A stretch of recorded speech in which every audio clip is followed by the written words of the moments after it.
Hello everyone. तो अब हम देखेंगे आज 21 तारीख के करंट अफेयर को बिना टाइम बर्बाद किए हुए।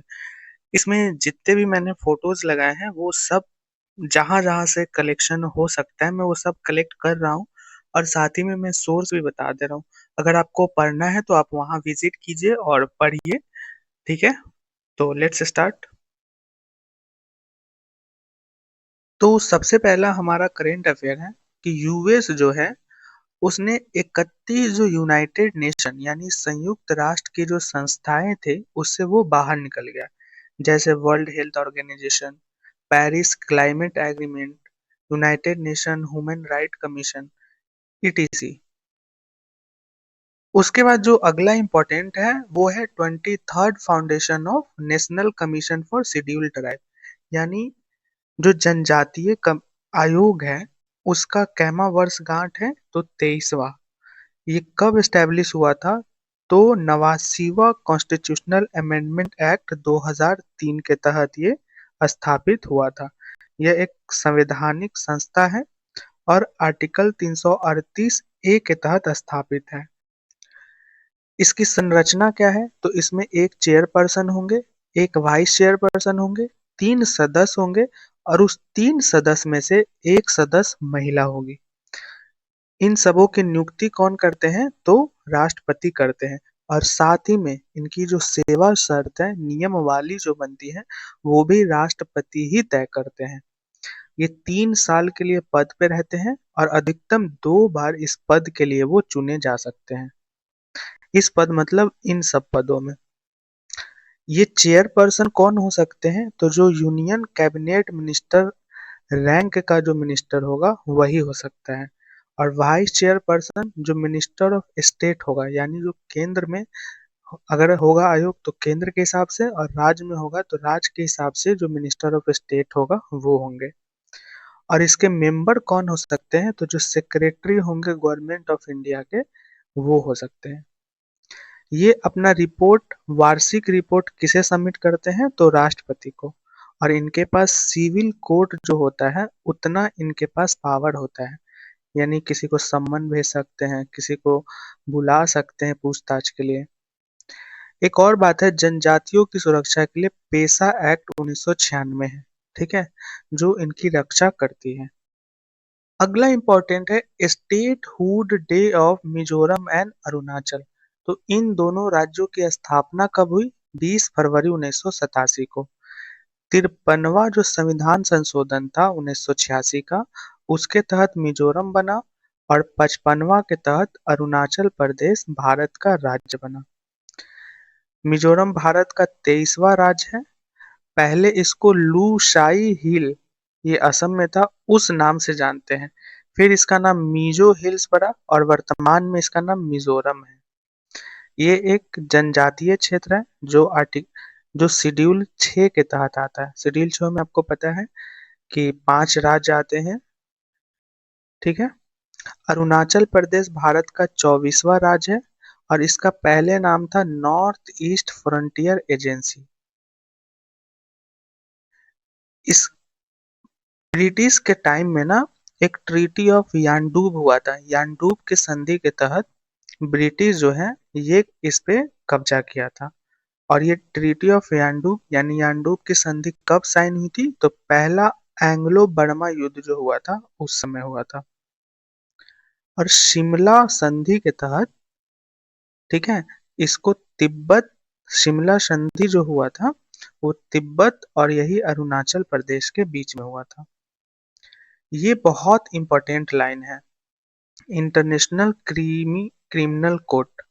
ये इम्पोर्टेंट, इस पे ना बीपीएससी बहुत बार क्वेश्चन पूछा हुआ है कि कौन इंटरनेशनल कोर्ट के सामने पेश हुआ था, किस देश के थे। तो फिलीपींस के जो पूर्व राष्ट्रपति थे रॉड्रिगो ड्यूटर्टे, इनको ना इंटरनेशनल क्रिमिनल कोर्ट में पेश किया गया। किस लिए किया गया? तो ये एंटी ड्रग कैंपेन, यानी जो ड्रग के खिलाफ जो कैंपेन होता है, जो ड्रग सप्लाई करते हैं उस कैंपेन से ये लिंक थे या जुड़े हुए थे। अब इसका इंटरनेशनल क्रिमिनल कोर्ट का हेडक्वार्टर कहाँ है? तो हेग नीदरलैंड में है।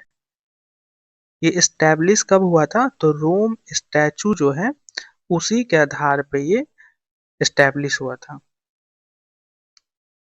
अब ये जो है ना, इसमें न्याय कैसे मिलता है? तो पहली बात, कोई व्यक्तिगत गलती करता है ना, उस पे न्याय मिलता है।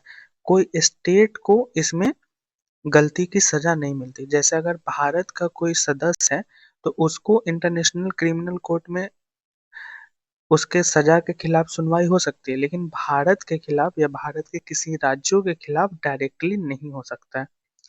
एक और इम्पोर्टेंट बात है कि इसके सदस्य 125 देश हैं, लेकिन इंडिया, यूएसए, चाइना, इजराइल और भारत जैसे ये 4-5 स्टेट इसके सदस्य नहीं है।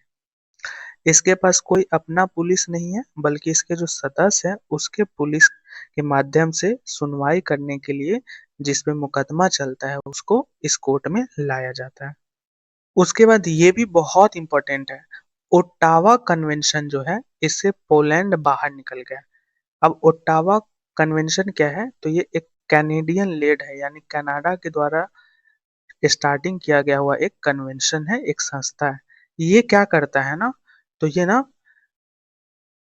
प्रतिबंध करता है। किस चीज को प्रतिबंध करता है? तो माइंस, यानी जो माइंस है ना, माइंस जो खोदते हैं कोयला वगैरह की खदानों को, उसको ये प्रतिबंधित करता है। इसलिए इसको क्या नाम है? Ottawa convention. ये इस पे बीपीएससी क्वेश्चन पूछ चुका है। अगला एक इम्पोर्टेंट है, बोर्ड ऑफ पीस। ये ना यूएसए के द्वारा बनाया गया एक संस्था है और इसकी एक मीटिंग हुई है वाशिंगटन डीसी अमेरिका में, ठीक है। इसके कुल सदस्य है 27, लेकिन भारत इसका सदस्य नहीं है।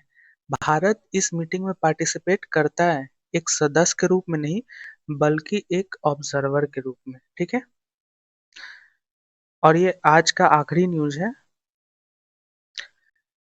Lead bank scheme. तो ये किसके द्वारा लाया गया था? आरबीआई के द्वारा 1969 में, पहली बात। दूसरी बात, इसका वर्क क्या है? तो ये जो बैंकिंग डेवलपमेंट होता है ना, यानी बैंकों का जो विकास होता है उससे कोऑर्डिनेट करता है, यानी सामंजस्य बैठाता है। इसलिए क्या है? Lead bank scheme.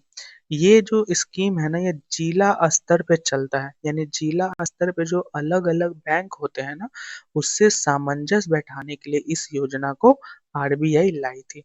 ये यहाँ तक बात हुआ। अगली बात है कि किसके सिफारिश पे लाई थी? तो गार्गिल और नरीमन समिति ने सिफारिश की थी इस तरीके का बैंक के लिए स्कीम लाना जो आपस में सामंजस्य बैठाया जा सके। और उसी आधार पे कौन सा स्कीम आया? Lead bank scheme. अब अगला इम्पोर्टेंट न्यूज है कि इंडियन नेवी जो है ना, उसने पहली बार एक कैडेट ट्रेनिंग शिप बनाया है, जिसका नाम क्या है? कृष्णा, ठीक है। कैडेट ट्रेनिंग शिप किसने बनाया है? तो इंडियन नेवी ने लॉन्च किया है। उसका नाम क्या है? कृष्णा। और बनाया किसने है? तो एल एन टी जो कंपनी है, लार्सन एंड टूबर्स, उसने इसको बनाया है, ठीक है। और इसको लॉन्च कहाँ किया गया है? तो चेन्नई में। अगला very very important, European union ने ना यूरोपियन लीगल गेटवे ऑफिस कहाँ पे इस्टेब्लिश किया है, इनॉग्रेट किया है? तो न्यू दिल्ली में। और ये किस लिए काम करेगा? तो ये इंफॉर्मेशन और कम्युनिकेशन टेक्नोलॉजी के क्षेत्र को बढ़ावा देने के लिए काम करेगा, यानी सूचना और संपर्क प्रौद्योगिकी के क्षेत्र में बढ़ावा देने के लिए किस देश ने दिल्ली में यूरोपियन लीगल गेटवे ऑफिस खोला है? तो यूरोपियन यूनियन ने। अगला भी वेरी वेरी इंपॉर्टेंट है, केरला सरकार ने ना टाइडल फ्लडिंग जो है उसको क्या किया है? डिजास्टर घोषित किया है, यानी अपने राज्य में उन्होंने टाइडल फ्लडिंग को आपदा घोषित किया है। अब ये टाइडा फ्लडिंग को ना हम लोग सनी डे फ्लडिंग भी कहते हैं। और ये कैसे होता है? तो जब ना समुद्र का जो स्तर है ना, वो लोकल जो टाइड है, जो स्थानीय वहाँ के बारिश कह लो या वहाँ का जो मौसम होता है, उससे क्या होता है, सॉरी, जो वहाँ का हाई टाइड होता है ना, उसके एबव चला जाता है, यानी उसके ऊपर चला जाता है समुद्र का स्तर, तब क्या होता है, टाइडल फ्लडिंग आती है, यानी टाइडल बाढ़ जो है वो आती है। ठीक है। अगला इम्पोर्टेंट न्यूज है जो दैनिक जागरण में आया था, सॉरी जनसत्ता में आया था, कि अमेरिका का जो सुप्रीम कोर्ट है ना, उसने ट्रम्प द्वारा जो टैरिफ लगाया गया था, यानी शुल्क वृद्धि आदेश जो लगाया गया था, हर देश पे अलग अलग, जैसे आपने न्यूज में सुना है कि भारत पे 50% टैरिफ लगा, फिर घट के 18% हो गया, पाकिस्तान में 19% लगा। तो इस आदेश को अमेरिका के ही सुप्रीम कोर्ट ने रद्द कर दिया है। अगला इम्पोर्टेंट न्यूज है कि बिहार बिहार में स्कूल और कॉलेजों की सुरक्षा के लिए अभया ब्रिगेड का निर्माण किया गया है। ठीक है। और ये अभया ब्रिगेड क्या है, एक पुलिस फोर्स है जो स्कूल कॉलेजों के आसपास जो चोरी होता है, छिनतई होता है, या छेड़खानी या कोई भी ऐसे अप्रिय घटना होती है, उसकी रक्षा के लिए ये बनाया गया है। तो इसी के साथ आज का करंट अफेयर खत्म होता है। मिलते हैं नेक्स्ट वीडियो में। आप प्लीज रिवीजन कीजिए, और मैं तो ये कहूंगा ना कि आप जब वीडियो के अंत में खत्म हो जाए तो आप रुकिए और सोचिए, और जो जो आपने पढ़ा था ना उसको कमेंट बॉक्स में लिखे, सिर्फ टॉपिक अभया ब्रिगेड बिहार, पैक्स लिखा अमेरिका, शामिल हुआ भारत, और इस तरीके से रिकॉल कीजिए। और जब आप नेक्स्ट टाइम आइए तब वीडियो मत देखिए, सिर्फ कमेंट में देखिए कि मैंने ये चीज पढ़ा था, और अब आपको लगेगा कि ये चीज मैं भुला रहा हूँ तो वीडियो देखिए, और इसकी नोट्स बनाने की कोई जरूरत नहीं है। मिलते हैं नेक्स्ट वीडियो में। Thank you so much.